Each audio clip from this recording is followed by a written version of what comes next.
Bonjour, docteur Fiacre Anator. Merci d'avoir accepté notre invitation. Bonjour. Alors, bien sûr, malgré votre agenda que l'on s'est particulièrement chargé en ce jour, alors vous êtes socio-anthropologue, spécialiste des dynamiques sociales. Mesdames et messieurs, vous êtes bien sûr dans la rubrique l'invité de la matinale. Alors, ce matin, nous nous intéressons à une question essentielle dans le contexte actuel. Après les élections, quel rôle des autorités locales dans le maintien de la cohésion sociale? Au lendemain, et bien évidemment, après les élections et au-delà des résultats, se pose la question du vivre ensemble. Alors, d'un point de vue socio-anthropologique, Dr Fiacre Anator, comment est-ce que vous analysez aujourd'hui l'état du tissu social après cette période électorale? Merci beaucoup. Je salue d'ores et déjà les téléspectateurs et merci pour l'invitation. Alors, à la question de savoir au lendemain des élections comment se trouve le tissu social, je dirais que ce tissu se présente, à mon avis, dans une dynamique ambivalente. Ambivalente comportant à la fois une fragilisation, mais aussi une capacité de résilience de la part de nos communautés. Fragilisation dans la mesure où, comme vous pouvez le constater, forcément après les élections, il y a de ces tiraillements. Le camp des opposants, le camp des vainqueurs, et chacun tire le drap de son côté, surtout si les résultats sont empreints d'une contestation. Aujourd'hui, heureusement, nous, après cette élection qui vient d'être clôturée, il n'y a pas eu ce genre de contestation et c'est déjà heureux. Du coup, la capacité de résilience vient du fait que le tissu ordinairement dans notre pays est basé sur des relations fraternelles assez nourries. C'est la famille proche, c'est la famille large et on est d'une manière ou d'une autre liés. Et très rapidement, après les élections, l'on retourne vers ses sources pour reconstruire ce tissu social pour que très rapidement les choses redeviennent comme à la normale. Puisque la solidarité est la chose la mieux partagée dans notre pays, puisque socialement et traditionnellement, c'est ça qui nous a forgés. Alors, comment est-ce qu'on peut reconstruire de manière assez concrète le tissu social? De manière concrète, la reconstitution de ce tissu social passe, à mon avis, par l'instauration formelle, des cadres formels, j'allais dire, de communication, de dialogue, où on a la représentation inclusive de toutes les couches de la société, jeunes, femmes, les couches les plus minoritaires, tout le monde, afin que chacun puisse avoir son mot à dire. Et ce cadre ne va pas rester un cadre sans moyens. Il faut mettre les moyens à disposition, leur permettre de se planifier, organiser leur fonctionnement afin de décider des règles claires qui vont censurer leur fonctionnement et la périodicité aussi des rencontres, puisque n'oublions pas, le tissu dont on parle favorise la cohésion sociale. Et quand on parle de cohésion sociale, c'est une construction sociale aussi. Ça passe par nos actes quotidiens pour que cela puisse être concret sur le terrain. Alors, déjà, dans un premier temps, vous parliez tout à l'heure des différentes formes de tension et je m'en vais vous poser la question de savoir quelles sont, de manière beaucoup plus détaillée, les différentes formes de tension encore, de fractures qu'on observe juste après la période électorale. Très bien. Voilà. Je tiens d'abord à notifier que ce n'est forcément pas les élections qui engendrent ces tensions. Les élections sont rien d'autre que le terrain ou la scène où les tensions latentes s'expriment, s'extériorisent. Alors, après une élection, les formes de tension qu'on pourrait avoir, je parlerai premièrement, puisque nous sommes en politique, je parlerai de la fracture politique et partisane qui met sur tapis ou met en jeu les vainqueurs et les vaincus, où chacun, dans sa posture, cherche quand même à tirer le drap de son côté. Et c'est là que nous voyons s'exprimer une certaine tension. Mais au-delà, la société, c'est d'abord la famille. Donc on peut avoir comme forme de fracture les tensions interpersonnelles qui partent déjà des familles avant de se retrouver dans nos espaces publics et avant peut-être dans les groupes sociaux dans lesquels nous intervenons d'une manière ou d'une autre. En plus, autre forme qui n'est forcément pas une forme de tension, mais quand même se révèle être quand même une tension, c'est la méfiance ou la confiance que l'on ne retrouve plus dans nos institutions. Et cela suscite d'une manière ou d'une autre la non-légitimité des résultats qui, par ricochet, entraînent d'une manière ou d'une autre les tensions que je vais relier à la première forme que j'ai évoquée tout à l'heure, la fracture politique et partisane. Pour ne citer que ces formes, voilà ce que je pourrais dire ici et maintenant. Alors, Dr Fiacre, Anatole, vous parliez tout à l'heure de la confiance. Comment est-ce qu'on peut instaurer à nouveau une sorte de confiance? Oui, la confiance, pour l'instaurer, il faut d'abord dire que c'est processuel. Ce ne serait pas un truc donné ici et maintenant et ça passe. Ça passe par la manière dont les élus, celui-là qui est légitimement ou légalement instauré, comment il gère la cité, comment est-ce qu'il respecte les règles qu'on s'est fixées pour marcher dans la société, comment est-ce qu'il se retrouve être impartial dans la distribution des ressources, dans la manière dont il gère sa cité, la manière dont il manage la communauté.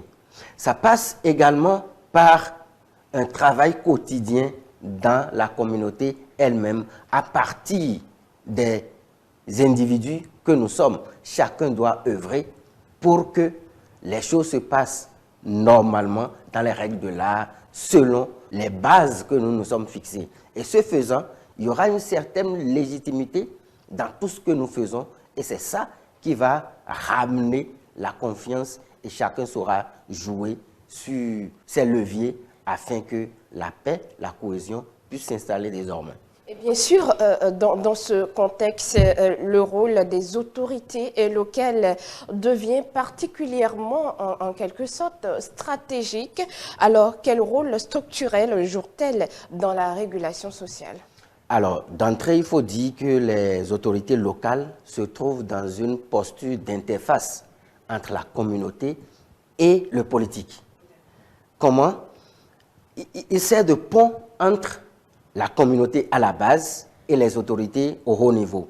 Et c'est à travers eux que les normes, les règles, les principes, les lois, tout ce qui nous permet de nous régir dans la communauté, c'est à travers eux que de façon pratique dans la communauté, on arrive à voir la matérialisation. Et en tant que tel, ça veut dire qu'ils jouent un rôle central et majeur. Et dans ça, quelle est leur posture ou quelle doit être leur posture? C'est celui d'une médiation sociale. Et cette médiation passe aussi par la légitimation ou la légitimité qu'ils incarnent elles-mêmes dans leur communauté. Puisque si l'autorité qui doit jouer ce rôle n'est pas lui-même légitime, n'est pas reconnu comme tel, c'est difficile qu'il puisse se faire entendre. Donc une légitimité légale. Donc le processus qui doit le conduire à une telle position dans la communauté doit être un processus assez clair et reconnu par tous. En tant que tel, il pourra pleinement jouer ce rôle. Et aussi, il faut qu'il soit reconnu par les chefs traditionnels, ceux-là, les sages de la communauté, ceux-là qui sont, je peux dire, les têtes de pont de la localité. Et c'est ça qui va lui permettre réellement de jouer ce rôle de médiateur, d'interface pour que réellement le tissu social soit apaisant et calme. Alors, Dr Fiacre, Anatole, au-delà des institutions formelles, d'autres acteurs interviennent également. Alors, quelle place pour les mécanismes traditionnels de médiation? Oui, leur place se révèle être une place prépondérante.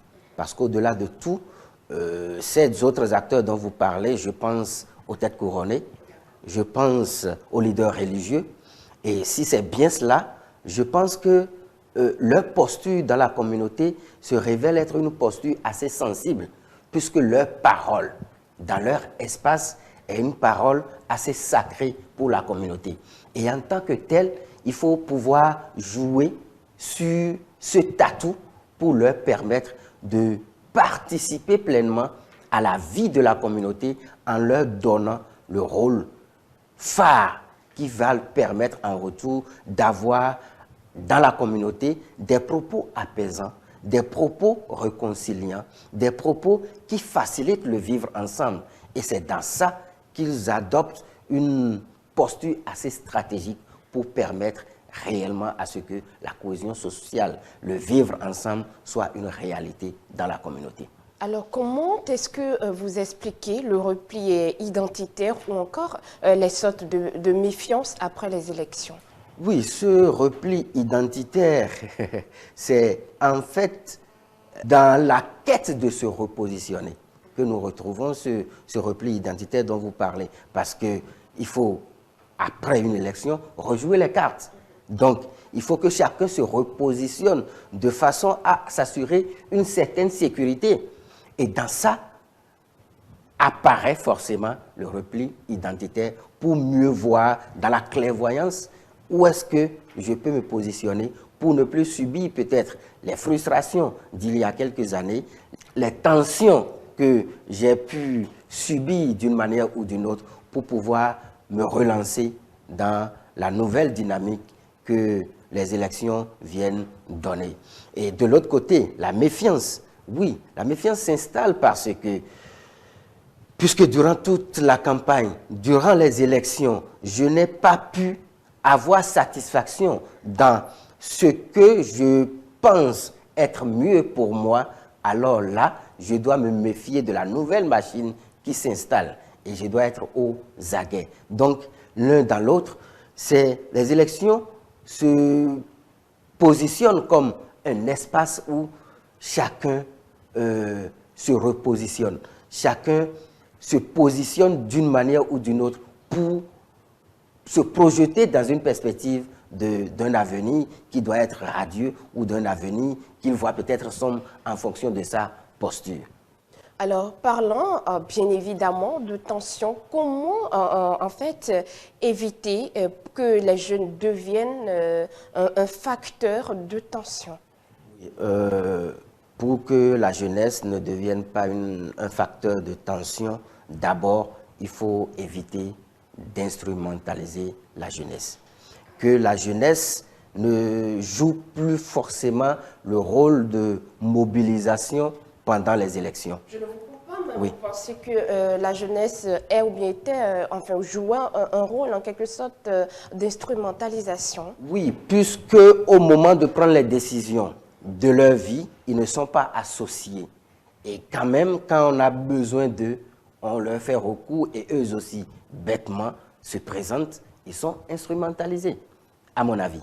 Du coup, il faut, pour que la jeunesse ne soit pas cet élément qui conduit à cette tension, il faut alors arrêter cela. Pas forcément qu'au cours de ces dernières élections, la chose a été effective, non, pas forcément ça. Mais c'est des réalités que nous vivons et qu'on avait vécues par le passé. Mais aujourd'hui, la donne a changé. Vous voyez la jeunesse être associée à beaucoup d'activités gouvernementales et même dans les prises de décision. Du coup, c'est déjà ça. C'est ça qui va faire montrer à la jeunesse qu'elle est vraiment impliquée et qu'elle peut prendre ses responsabilités. Combien sont aujourd'hui les jeunes qui sont positionnés à tel ou tel autre poste de responsabilité? On en a plein. Et quand c'est comme ça, la jeunesse se sent plus en confiance et plus concernée par la chose. Et la motivation et l'implication devient plus forte. Et c'est déjà ça. Puisqu'il n'y a pas frustration, puisqu'il n'y a pas mécontentement, alors je ne pense pas qu'il y ait tension après. C'est déjà le grand pas qu'il faut faire pour que la jeunesse ne soit pas l'outil ou le médium des tensions dans la communauté. Alors, Dr Fiacre Anato, vous étiez en train de le dire, vous y êtes dans le décor, mais concrètement, quelle approche pour un engagement citoyen apaisé? Je pense que nous devons renforcer l'éducation citoyenne et civique dans les écoles, dans nos espaces de regroupement aussi formels qu'informels. Il faut renforcer cela. Renforcer cela, ça va permettre à ce que nous n'ayons plus une participation politique spontanée, mais une culture qui serait permanente. Et cela va amener à ce que spontanément, on se sent impliqué, on se sent concerné par la chose. Deuxièmement, je pense à cette capacité que nous avons en tant que jeunes, en tant qu'adultes, à valoriser les initiatives qui tendent à promouvoir tout ce que l'on peut mettre dans la balance pour permettre aux uns et aux autres d'avoir désormais la chose dans notre gène, dans notre sang, pour pouvoir, en grandissant, en devenant adulte, avoir ça comme un réflexe désormais. Donc je vois que ces deux paliers pourraient nous permettre réellement d'avoir un espace où le vivre ensemble serait plus convivial. Alors, malgré les efforts, certaines limites persistent encore. Alors, quelles sont les limites des approches institutionnelles aujourd'hui? Oui, les limites, oui, il y en a parce que les conflits dont nous parlons sont des conflits qui s'observent au micro. Mais quand je dis micro, c'est dans la communauté, dans notre vivre ensemble, dans la communauté réellement à la base. Mais on a l'impression que les approches qui sont appliquées sont des approches macro, puisque c'est au niveau, au plus haut niveau, que les décisions sont prises. Et quand c'est comme ça, ça n'a forcément pas d'impact direct sur ces tensions qui sont présentes. Du coup, il faut inverser les choses. C'est vrai, ça se fait. Aujourd'hui, il y a assez de cadres de concertation qui allient institutions modernes, si je puis me le permettre, et institutions traditionnelles qui travaillent ensemble pour que ces tensions soient apaisées et à la limite les prévenir pour éviter ça. Donc, il faut renforcer, travailler davantage pour multiplier ces genres d'instances où il y a la cohabitation, où il y a aussi bien l'institution moderne que l'institution traditionnelle, où les deux travaillent à ce que ces tensions soient évitées, on les prévient et on travaille à ce que celles qui existent déjà soient dissipées afin que le vivre ensemble soit convivial. Alors, Dr Fiacre Anato, pensez-vous qu'il existe une sorte de décalage entre les discours et la réalité? Oui, par moment, oui. Les discours restent souvent au haut niveau. Et le temps de descendre dans la communauté, beaucoup de choses s'y passent déjà. Et n'oublions pas, c'est les militants à la base. C'est ceux qui soutiennent tel ou tel acteur politique qui, à la base, se déchire. Sinon, à vrai dire, au haut niveau, la chose n'est pas autant dure et rigide. Du coup, les discours, quand ils sont apaisants plus haut, il faut qu'on puisse travailler à descendre ça dans la communauté, dans la base, afin que ce soit un relais. Tant que ce n'est pas ça, on va forcément et toujours observer ce décalage dont nous parlons. Donc, c'est en fait un travail qui doit se faire de manière à ce que tous ceux qui, d'une manière ou d'une autre, collaborent, participent à la vie politique autour d'un leader, soient systématiquement colonisés par ces discours. Tant que ce n'est pas ainsi, on aura du mal à ne pas observer le décalage dont nous parlons.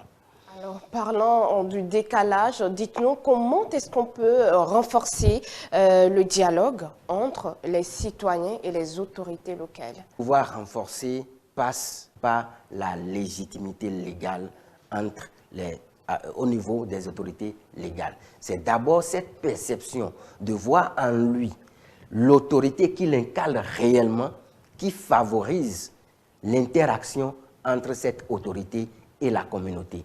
Tant que cette légitimité n'est pas observée, on aura du mal à avoir cette collaboration, cette cohabitation facile pour que, en retour, cela rejaillisse, j'allais dire, sur la cohésion sociale. Alors, nous tendons bien évidemment vers les dernières minutes de notre entretien de ce matin. Alors, Dr Fiacre Anator, quel message souhaitez-vous adresser aux citoyens, aux autorités locales et aux acteurs politiques ce matin? Alors, aux citoyens, à la communauté à la base, je voudrais leur dire que la cohésion sociale, c'est une construction sociale. Et en tant que construction sociale, cela passe par nos pratiques quotidiennes. Et ces pratiques quotidiennes doivent tenir compte du respect de l'autre, du refus des rumeurs sur lesquelles nous allons nous appuyer pour commencer par agir. Et cela passe également par la vision d'une communauté toujours calme et apaisée. Aux autorités locales, je vais juste leur rappeler que leur rôle n'est pas que rôle administratif. Ils doivent être à l'écoute de la communauté. Ils doivent être non seulement à l'écoute, mais aussi agir de façon impartiale pour permettre aux uns et aux autres de se retrouver avec une autorité qui se met au-dessus de la mêlée. Il n'y a plus de celui-ci n'est pas dans mon camp, celui-ci est dans mon camp, et c'est en fonction de cela que je tranche. Ils doivent être justes et jugés de façon juste. Et aux acteurs politiques, je vais juste les convier à la promotion des discours et des actions qui apaisent dans la communauté. Parce que dès lors qu'ils n'agissent pas ainsi, très vite, ça s'embrase dans la communauté. Et la cohésion sociale, c'est un bien commun. Et il n'y a que nous, quand je dis nous, c'est les différents acteurs qui puissent, dans une action coordonnée, travailler à ce que cette cohésion sociale soit préservée et continuer de façon durable à exister dans la communauté pour le bien-être et le vivre ensemble heureux de tous. Alors, merci beaucoup, Dr Fiacre Anator, d'avoir répondu présent à notre invitation. Je rappelle que vous êtes socio-anthropologue. Chers amis téléspectateurs, c'était l'invité de la matinale. On retient que la paix sociale ne se décrète pas, elle se construit au quotidien à travers les comportements, les institutions et surtout le dialogue. C'était l'invité de la matinale. La suite de votre émission, c'est sur ce plateau.